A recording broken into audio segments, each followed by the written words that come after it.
Here's a lovely little patch of garlic mustard. It's also known by its other name, Jack by the hedge. This is actually on the edge of a woodland, and they're quite common in woodland.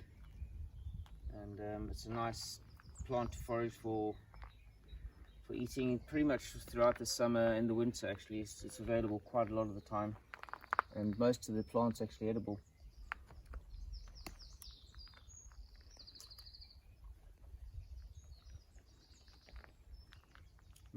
Starts off a little bit bland, but straight away you get this sort of garlicky taste. Not too strong though, and there is a bit of a hint of mustard at the end, so actually its description is quite accurate. But obviously, you know, we don't want to take too much, we just take a small amount, but it'll be a nice little bit of extra flavour when we mix it with the rest of our food we've gathered today. So when you identify this plant, the heart-shaped leaves are quite key. If you rub it between your fingers, you get a faint smell of garlic as well, which is important. The leaves are alternate on the stem, and if you look here as well, they sort of curl up, so the heart shape is more visible if you spread it apart. They actually curl up into a bit of a cup, the leaves. And then obviously you've got the terminal flowers, which are also help to identify. But the smell is quite key. It definitely smells mildly of garlic. Not as strongly as ramsons, but you can still smell it. But it's April now, and this is when it flowers, so that's also important to know. But throughout the sort of winter and early spring, it's still available. The leaves, you can pick them for as a winter edible. So a bit further along, we've got this hawthorn. Pretty much hawthorn, most people would be fairly comfortable identifying hawthorn. The only plant you probably could confuse it with is blackthorn, but in spring, as it is now, the blackthorn comes up with its flowers first, and it just gets a mass of white flowers on the black sticks, and then the hawthorn actually leaves first, so it's actually not in flower yet. So it's a good way of telling the difference. But they do look quite different anyway, the leaves. The blackthorn is a plum species, so it's got an oval leaf.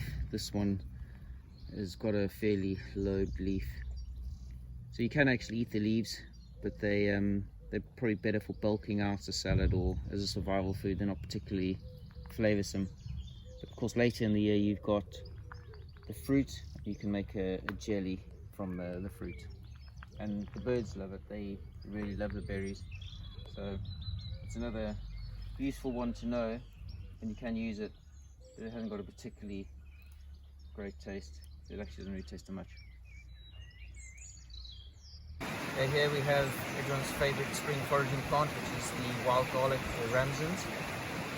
Usually fairly common in it's an indicator of old woodlands, but you find them under the shade of trees and woodlands. And in this case, you know, you can find them with big clumps of pop in the forest floor. They've got these strap-like leaves, and obviously in spring a really strong smell of garlic is how you really tell them. They're just about to flower, these ones, and they will burst into a lovely white flower, and those flowers are edible too. So a very good spring foraging plant, and fairly easily identifiable by these long strap-like leaves that smell strongly of garlic.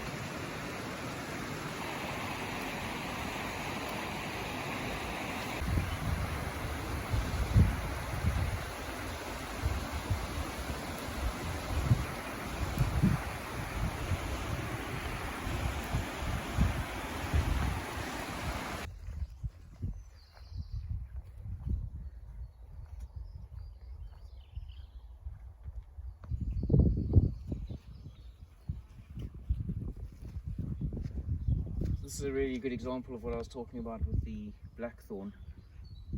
You can see the sun catching it here. So very little leaf is out yet, some small amounts of leaf. Mostly there's this really thick flowering habit that it's got. These lovely white flowers. From a distance looks like cotton wool. So that makes it quite obviously a blackthorn and not a hawthorn.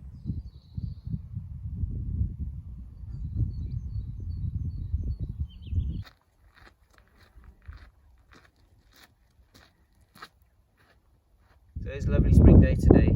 and we've come down to this seashore. Here, the North Wales coast. It's a beautiful protected area, so the sea's quite clean. There's lots of bird life, and what grows in proliferation along the coast here is the sea beet. And this is probably my favourite wild edible, is this sea beet.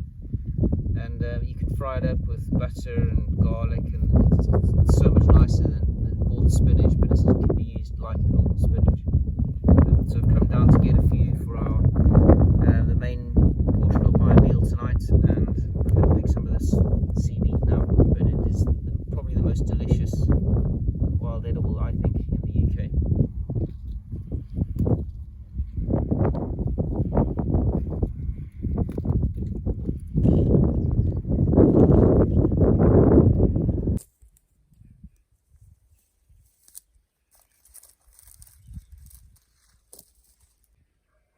Collecting some of these dock stems as tinder, and I found at this time of year in spring we have fairly dry springs.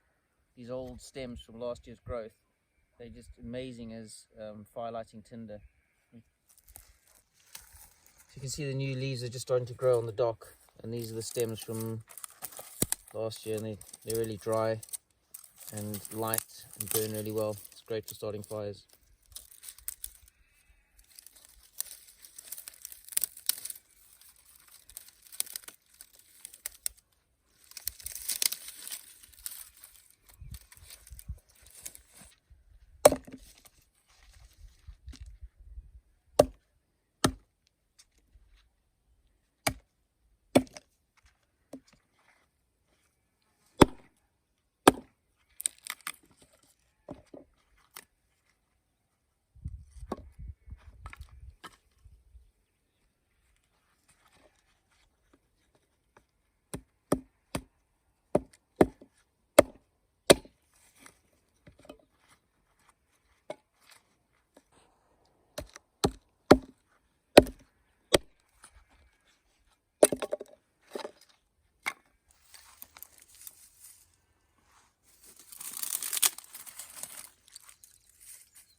So I've got the fire burning now, just going to make some coals.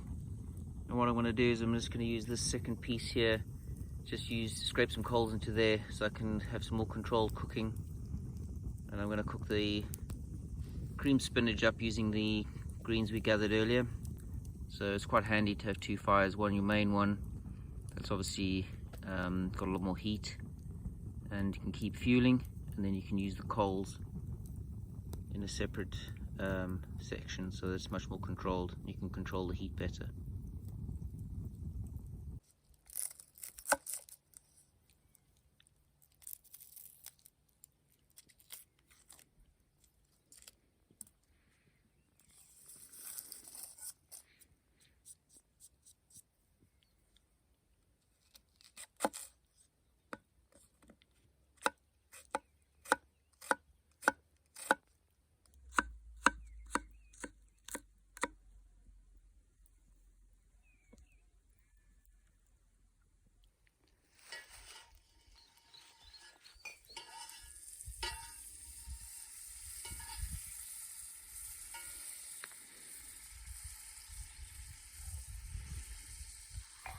I'm just going to fry off the onions first, so it's just one small onion.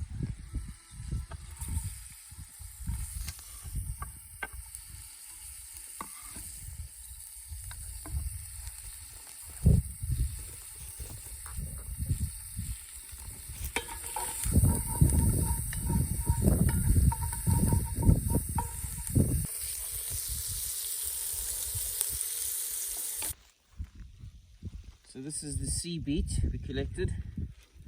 Then I've got the wild garlic, got some jack by the hedge, and we've also got some cleavers. So these will all add to the greens. Chop it up, and I'm going to put it in with the butter and the onion now.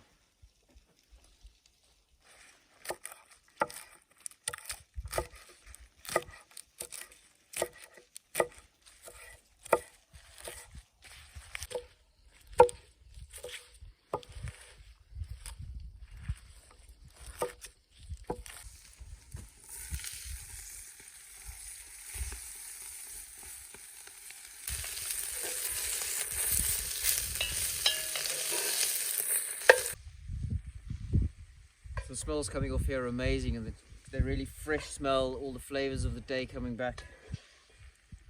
So just wilting down the greens now with the onion and the butter, and it's really lovely fresh smell coming off. Okay, so I'm just going to add the cheese in now. One of the things I really like about the sea beet is actually it's got a natural saltiness because it's been growing along the seashore, so it actually has some salt in it. So you don't need to add any extra salt in my mind. And I've got some just cheddar here, grated cheddar, melted in with it, and that'll also get a bit of salt to it.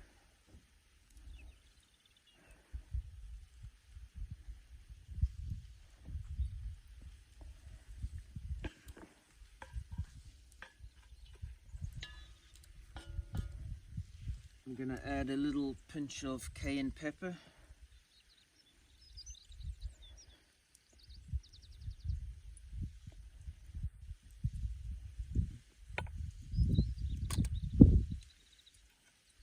And just a little bit of grated nutmeg.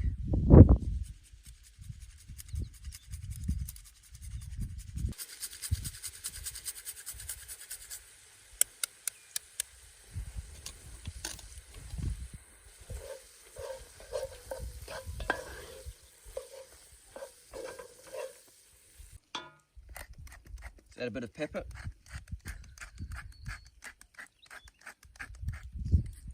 Starting to smell like something out of a restaurant.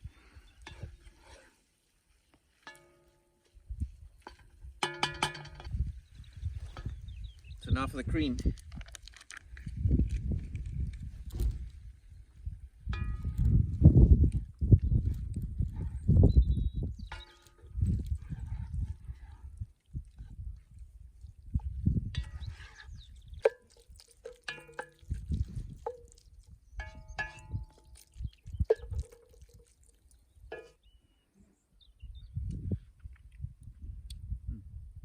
And there we have it, fully foraged cream spinach cooked on the fire. Nothing better.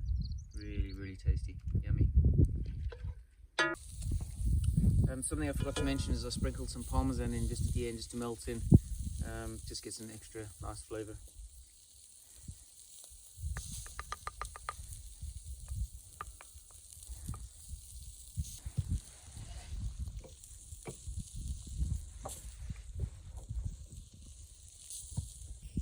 Creamy and cheesy, absolutely amazing, really tasty.